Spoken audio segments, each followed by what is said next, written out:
저희는 사순절을 보내고 있습니다. 사순절도 벌써 절반이 넘게 지나갔습니다. 교회 전통적으로 사순절은 우리의 죄를 고백하고 우리를 위해 십자가를 지신 예수님의 여정, 그 고통을 깊이 묵상하는 절기로 보내고 있습니다. 여러분에게 오늘 사순절 또 십자가는 어떤 의미로 다가오시는지 모르겠습니다.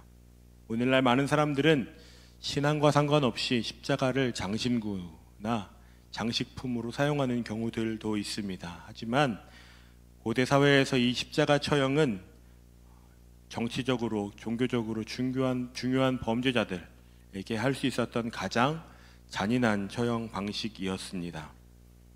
오늘 우리가 생각하는 것과 달리 십자가형에는 그 어떤 낭만이나 아름다운 구석이 전혀 없습니다. 십자가형을 받는 대상은 자신이 매달리게 될 가로, 막대기를 재판이 끝난 곳에서부터 처형당하는 장소까지 지고 가야 했습니다.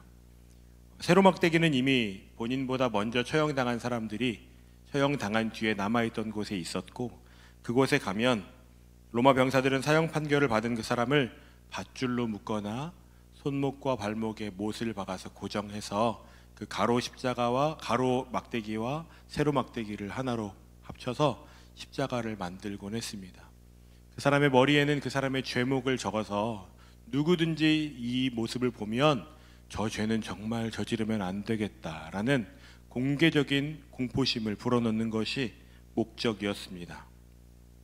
십자가형을 받는 사람은 크게 세 가지 증상으로 이제 목숨을 잃게 되는데요. 첫 번째는 피를 많이 흘려서 죽게 되는 경우입니다. 이미 모진 고난을 받거나 채찍질을 당한 이후에 특히 더 중한 범죄자들은 손목과 발목에 못을 박아서 그로 인해 점점 피가 부족하게 되어 목숨을 잃게 되는 것이죠. 어떤 사람들은 그 가운데 숨을 못 쉬게 되어서 죽는 경우도 있었습니다. 아니면 못을 박지 않았더라도 그 사람이 죽을 때까지 아무것도 주지 않으니까 수분이 결핍돼서 목숨을 잃게 되는 경우들도 많이 있었다고 합니다. 역사적인 기록들에 보면 예수님께서 십자가에 달리시기 전에 유대인의 왕 중에 알렉산더 제니어스라는 사람은 유대 내전 가운데 대항했던 유대인 800명을 십자가형에 처했다고 합니다. 주후 7년 시리아의 총독이던 바루스라는 사람은 로마에 반대하던 사람들 2,000명을 예루살렘에서 못 박아 죽였다고 합니다. 여러분 상상해 보십시오. 예루살렘에 2,000명 가까이 못 박혀 이미 죽은 흔적들이 얼마나 많이 있겠습니까? 갈보리산뿐만 아니라 사람들이 많이 왔다 갔다 하는 거리에는 이미 핏자국은 당연히 있는 것이고 십자가형을 했던 그 흔적들이 아주 어마어마하게 많이 있었을 것입니다. 심지어는 AD 70년에는 하루에 500명씩 유대인들을 몇 주 동안이나 연달아 처형했다는 기록도 있습니다. 당시에 이 십자가라는 것은 한 사람이 당할 수 있는 가장 고통스럽고 굴욕적이고 모든 사람들에게 자신의 죽음이 드러나는 일이었죠. 오늘 저희가 함께 나누는 본문의 앞부분은 제가 말씀드렸던 십자가형을 그대로 묘사하고 있습니다. 누가는 이 과정을 이렇게 4가지 단계로 그리고 있는데요. 그 중에 저희가 보고 있는 본문이 예수님이 돌아가시는 장면입니다. 44절을 함께 보겠습니다. 때가 제6시쯤 되어 해가 빛을 잃고 온 땅에 어둠이 임하여 제9시까지 계속하며, 예수님의 십자가 처형은 제3시, 오늘 우리의 시간으로는 오전 9시에 시작되었습니다. 그리고 정오가 되자 해가 빛을 잃고 온 땅에 어두움이 깔렸습니다. 그 어두움은 3시간 넘게 지속되었다고 합니다. 당시에는 유월절을 준비하던 때였기 때문에 개기일식이 일어날 수 있는 가능성이 없는 상황이죠. 구약 성경에 보면 해가 빛을 잃는 장면들이 몇 군데 등장하는데 저 몇 군데의 예시를 보아도 알 수 있듯이 해가 빛을 잃는 것은 하나님의 심판 혹은 종말과 관련된 이슈들을 다룰 때 해가 빛을 잃는다고 성경은 말하고 있습니다. 아마 당시의 유대인들은 해가 빛을 잃었을 때 이 하나님의 심판에 대해 떠올리게 되었을 것입니다. 바리새인들과 서기관들로 대표되는 사람들은 아침 9시에 환호성을 질렀을 겁니다. 드디어 우리의 눈엣가시 같던 예수를 우리가 우리의 힘이 아니라 로마의 힘을 빌려서 처형했다. 그 사람들은 얼마나 기뻐했을까요? 이제 이 싸움이 끝났다고 아마 소리를 질렀겠죠. 예수님이 목숨을 잃으시는 때까지 아마 엄청난 환호를 보였을 것입니다. 하지만 해가 빛을 잃고 온 땅에 어둠이 임하는 이 사건은 그들의 계획이 뭔가 잘못됐다는 것을 느끼게 하기에 충분했을 것입니다. 자신들이 주도해서 이 일을 꾸몄고 드디어 성취됐다고 환호하던 사람들에게 이 일은 오히려 하나님이라는 분을 기억하게 만드는 사건이 되었습니다. 하나님께서 천지 만물을 다스리는 분이시라는 것을, 하나님께서 이 예수님과도 연관이 있는 분이라는 것을 깨닫게 된 것입니다. 하나님은 지금 예수를 십자가에 못 박도록 어쩌면 대제사장과 바리새인들과 성전의 관리들과 로마의 권세마저도 사용하고 계시는 것이죠. 사람들은 예수님의 사역을 멈춰섰다고 생각했겠지만 하나님은 그 일을 통하여 우리를 향한 하나님의 사랑을 더 구체적으로 드러내셨습니다. 45절 말씀을 함께 봅시다. 성소의 휘장이 한가운데가 찢어지더라. 예수님께서 운명하시던 그 순간에 성소의 휘장이 한가운데가 찢어졌습니다.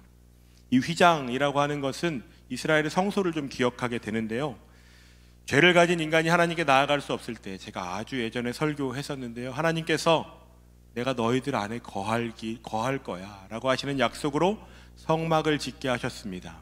이후에 시간이 지나서 이스라엘 백성들은 정착하고 더 이상 움직이는 목적의 성막이 아니라 고정된 장소에서 예배하는 성소를 짓게 되었습니다.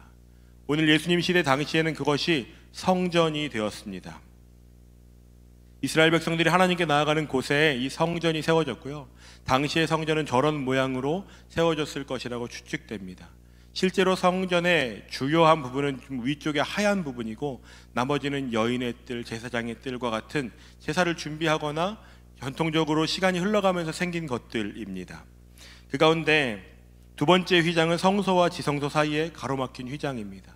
잘 보이시지 않겠지만 저기 보면 약간 색깔로 이렇게 얼룩덜룩하게 되어 있는 것이 두 개가 있는데 그 중에 안쪽에 있는 게 성소와 지성소를 나누는 휘장입니다. 바깥쪽 휘장과 안쪽 휘장의 재료는 동일한데요, 휘장의 두께는 이 정도였다고 해요. 여러분 손을 한번 펼쳐보시겠어요? 여러분의 손가락 중에 제일 긴 손가락, 가운데 손가락보다도 조금 더 긴 두께를 가진 천을 보신 적 있습니까, 여러분? 당시 휘장이 9cm가 넘는 두께였다고 합니다. 길이는 22.4m, 넓이는 11.2m나 되는 엄청난 천입니다. 당시 문헌에 의하면 약 300명 정도가 저걸 한 번에 들어서 옮겼다고 해요. 얼마나 무겁고 얼마나 큰지 아시겠죠? 지금 우리가 보고 있는 이런 현수막하고는 레벨이 다른 것입니다. 그런데 이 휘장이 찢어진 것입니다. 이것은 엄청난 충격이었을 것입니다. 그들에게는 이 성전의 휘장은 대제사장도 1년에 단 하루밖에 들어갈 수 없는 아주 은밀하고도 차단된 곳이었기 때문입니다. 중요한 지점이 있다면 예수님이 십자가에서 죽으신 사건과 휘장이 찢어진 사건은 우연히 일어난 일이 아니라 하나님의 역사하심 가운데 일어난 일, 동일시되는 의미를 가졌다는 것입니다. 히브리서 말씀에 이렇게 기록하고 있습니다. 함께 봅시다. 그러므로 형제들아, 우리가 예수의 피를 힘입어 성소에 들어갈 담력을 얻었나니 그 길은 우리를 위하여 휘장 가운데로 열어놓으신 새로운 살 길이요 휘장은 곧 그의 육체니라. 그렇습니다. 오늘 이 사건으로 말미암아 우리는 성소에 들어갈 담력을 얻었습니다. 대제사장과 제사장들에게도 쉽게 허락되지 않았던 것이 예수님이 십자가에서 죽으시는 사건으로 말미암아 우리 모두에게 새로운 길이 열리게 된 것입니다. 이 휘장이 찢어진 사건을 어떤 사람들은 이렇게까지 해석합니다. 유대 전통에서 옷을 찢는 것은 그 사람이 어떻게 감당할 수 없는 고통과 슬픔을 표현할 때 하던 방식입니다. 어떤 사람은 이렇게 설명하더군요.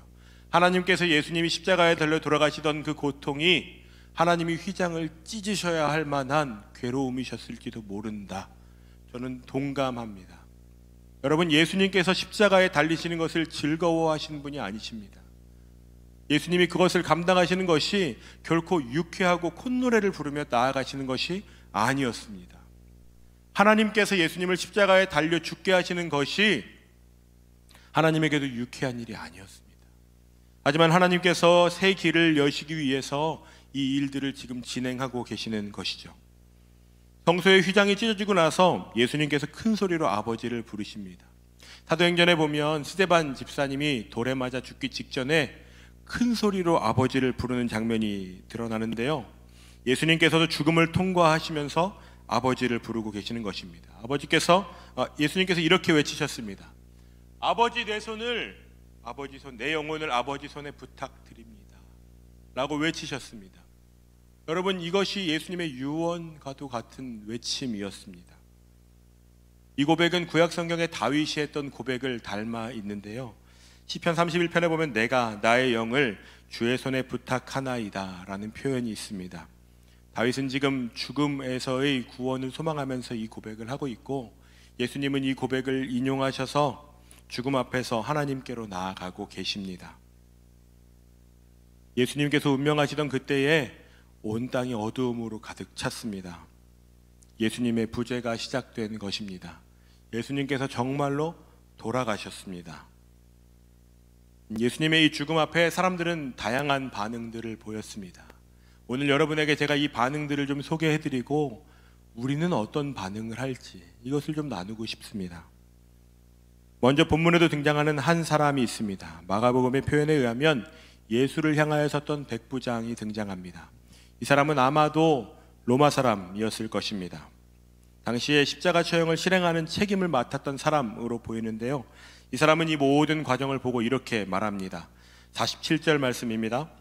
백부장이 그 된 일을 보고 하나님께 영광을 돌려 이르되 이 사람은 정녕 의인이었도다 하고, 이 사람은 예수님이 어떤 분인지 알지 못하던 사람입니다. 그런데도 예수님은 다른 수많은 십자가형을 당하던 사람들과 십자가를 마주하는 방식 자체가 달랐습니다. 대부분의 사람들은 아마 난리를 쳤겠죠. 후회하기도 하고 내가 잘못했다고 사정하기도 하고 한 번만 용서해달라고 말하는 사람도 많았겠죠. 이 이방인이 보기에도 예수님의 죽음은 다른 죽음과는 달랐던 것입니다. 예수님께서 돌아가시는 그 순간 해가 빛을 잃었을 때 로마 사람들은 놀랐을 것입니다. 자신들이 신처럼 여기는 이 태양에 대한 이미지가 그들에게 공포로 다가왔을 것입니다. 그는 예수님의 십자가 처형이 얼마나 무리한 집행이었는지, 예수님이 의로운 분이셨구나라는 것을 느낄 수 있었습니다. 그리고 그 다음 또 다른 무리들이 등장합니다. 이 사람들은 이 모든 일을 구경하려는 사람입니다. 여기서 이 구경하다라고 하는 단어는 마치 이런 때 사용하는 것입니다. 축구 경기를 관람하다. 이 사람들은 지금 십자가형이 어떻게 이루어지는지를 구경하는 것입니다. 어떠한 마음이 있는 것도 아니고, 야, 어떻게 일이 벌어지는지 봐볼까? 그런 마음으로 나온 사람들이 가슴을 치며 다 돌아갔다고. 왜 가슴을 쳤을까요? 여러분, 언제 가슴을 치십니까? 이 뭔가 잘못됐다는 느낌이 들고 마음에 죄책감이 들고 후회가 있을 때 가슴을 친다라고 말하죠. 이 사람들은 아마 도덕적이거나 종교적인 후회를 느꼈던 것 같습니다. 그리고 본문에서는 또 다른 무리를 소개하는데요. 이들은 예수를 아는 자들, 갈릴리로부터 따라온 여인들입니다. 이 두 무리는 지난 몇 주간 저희가 함께 보고 있는 예수님의 예루살렘을 향한 여정을 함께 해온 사람들입니다. 여기서 아는 자라고 하는 표현은 친숙하고 경험이 있고 이런 의미이거든요. 예수님과 함께 이 여정을 해오면서 예수님이 어떤 마음으로 오셨는지를 아는 사람들입니다. 베드로가 예수님을 부인하던 장면 기억나십니까? 그게 어쩌면 베드로에게는 최선을 다한 것이었을 것입니다. 왜냐하면 다른 제자들은 베드로처럼 눈으로 보지도 못하거든요. 그런데 예수를 따르던 이들은 예수님을 따라갑니다. 이 사람들에게 지금 이 장면은 굉장히 위험을 감수해야 하는 장면입니다. 너도 그때 예수를 따르던 그 여인 아니야? 너 예수님을 따르던 사람이었잖아 라고 말하면 목숨이 위험해질 수 있는 상황에 놓이는 것이죠. 그리고 본문은 몇 사람을 더 언급합니다. 그 중에 한 명은 이런 사람입니다. 당시 최고의 정치 종교 지도자 집단에 속한 한 사람입니다. 그는 공회의 의원이었는데 당시 유대사회의 71명의 지도자 중에 한 명이었다는 것입니다. 우리나라 국회의원이 몇 명인지 아시죠? 그러니까 당시에 이 사람이 얼마나 높은 위치에 있는 종교 정치 지도자인지를 알 수 있죠. 그의 선택은 아마 모든 사람들이 관심을 가졌을 것입니다. 재밌는 이야기지만 제가 선거 시즌에 넥타이를 매는 게 고민되더라고요. 혹시 지금 이 사람이 여러분 그런 선택을 한다면 이 사람이 어느 편을 선택한다면 그건 여론에 영향을 끼칠 수 있을 만한 사람입니다. 이 사람은 성경에서 이렇게 소개되는데요. 23장 51절입니다.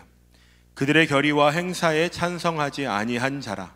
그는 유대인의 동네 아리마대 사람이요 하나님의 나라를 기다리는 자라. 예수님의 처형을 결의하고 행사하는 일에 참여하지 않았던 한 사람이 있었습니다.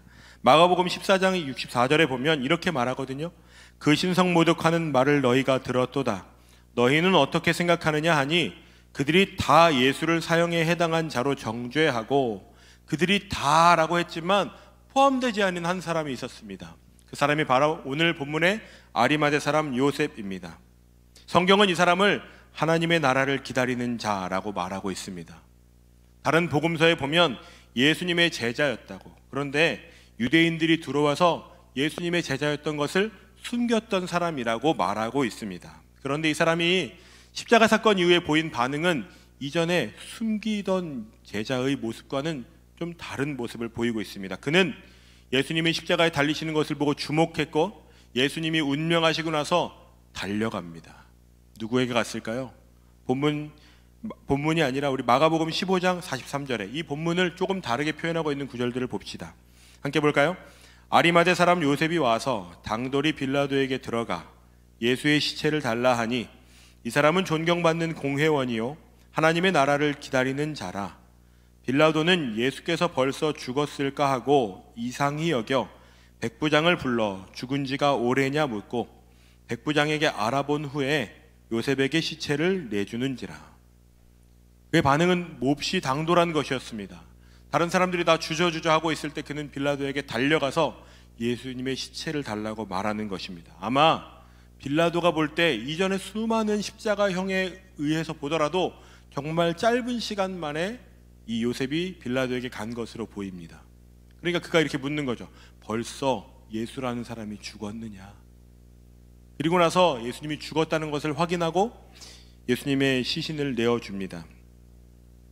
요셉은 안식일이 오기 전에, 어떤 노동도 할 수 있는 날이 오기 전에 예수님의 시신을 빠르게 처리하는데요. 이것은 사실 신명기에 있는 율법을 따르는 것입니다. 이 율법에 따르면 죽을 죄를 범해서 십자가에 누군가가 달리게 되면 그 사람을, 다음 구절 보여주시겠어요? 네, 나무 위에 밤새도록 두지 말고 그날 장사하라고 하는 이 구절을 가지고 본인은 율법을 잘하는 사람이니까 빌라도에게 가서 우리에겐 이런 전통이 있다고, 예수님의 시신을 나에게 달라고 하니까 빌라도가 거절하기가 쉽지 않았을 것입니다. 그리고 아마 어쩌면 고마웠을 수도 있어요. 애매한 이 주제를 내가 손대지 않아도 누군가가 대신 해결해 준다니 얼마나 고맙겠어요. 그리고 요셉은 이 예수님의 시신을 나무에서 내려서 세마포로 싸게 됩니다. 깨끗이 이 시신을 씻은 뒤에 세마포로 싸는 이 행위는 율법에 의하면 어쩌면 자기 자신을 부정하게 하는 일이었습니다. 목숨을 잃고 죽은 것, 생명이 없는 것을 만지는 것은 부정해지는 일이었기 때문입니다. 그는 그럼에도 예수님의 시신을 안수받아서 씻고 저렇게 생긴 무덤에 안치했습니다. 전통적으로 이 무덤은 바위의 측면을 터널처럼 파는 무덤으로 추측되는데요. 저렇게 보시면 큰 돌을 파서 그 안에 시신을 안치하게 되는 것입니다. 오늘날에도 저런 무덤을 가진 사람들이 흔치 않죠. 당시에 저런 무덤을 가진다는 것은 종교 지도자, 정치 지도자 혹은 헤롯의 가족들, 첫 번째 보여졌던 이미지는 헤롯의 가족 무덤입니다. 그러니까 당시에 저 무덤을 준비한다는 것은 얼마나 재력이 있었는지를 상징해 주는 것이죠. 아마도 본인이나 본인의 가족들을 위한 무덤으로 준비해 넣었을 것입니다. 이것은 엄청난 희생입니다. 자신에게 준비되었던 것을 내어놓는 것 말이죠. 55절과 56절에 보면 갈릴리에서부터 예수님께 온 여인들이 요셉이 예수님의 시신을 어디에 안치하는지를 바라보고 있습니다. 그리고 그들은 향품과 향유를 준비하죠. 둘은 아마 서로의 존재들을 인식하고 있었을 겁니다. 은밀한 팀플레이 같은 거죠. 그래서 요셉은 시신을 안치하고 여인들은 예수님을 장사 지낼 준비를 하는 것입니다.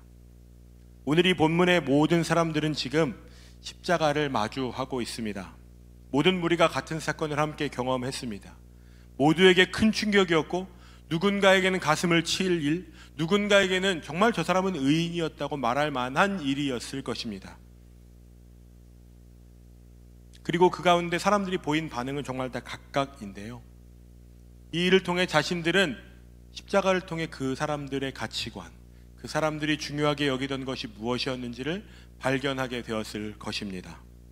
예수님도 십자가를 마주하시면서 내가 이 땅에 온 이유는 무엇인지, 내가 이 땅에서 존재했던 이유는 십자가를 지기 위함이었다는 것을 발견하셨습니다.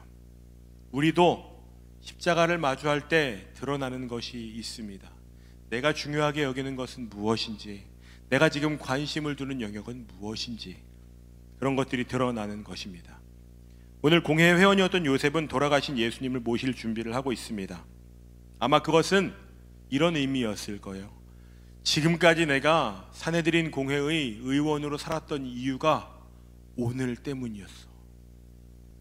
지금까지는 내가 똑똑하고 좋은 가문에서 태어나서 내가 이런 자리를 누리게 되었네 라고 여겼는지 몰라도 예수님이 십자가 사건을 대면하면서 그 사람은 내가 존재하는 이유는 이것 때문이라고 확신했습니다.